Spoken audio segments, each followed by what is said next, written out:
Today we're in day 3 of our 7-day devotional just for Mormons, and we're going to take a look at Romans chapter 3 today. And here's the big idea.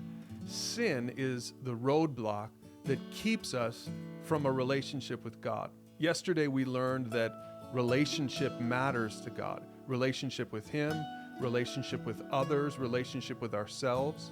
But every single one of us has a roadblock that keeps us from enjoying this free and fulfilling relationship with God.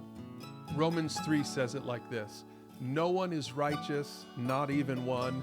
No one is truly wise. No one is seeking God. All have turned away. All have become useless. No one does good, not a single one. Now, admittedly, this seems pretty pessimistic, but what Paul is doing here in Romans 3 is he's quoting some scripture from the Old Testament. And he's making a point that really makes a lot of sense if you think about it. I mean, do you know anyone in your ward who is perfect, who is sinless?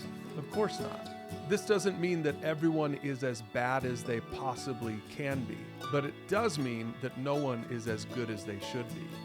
And then Paul drives the point home in verse 23. He says this: for everyone has sinned, and we all fall short of God's glorious standard.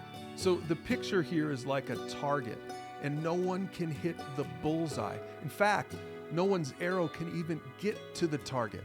Every single one of us falls short of God's plan for us.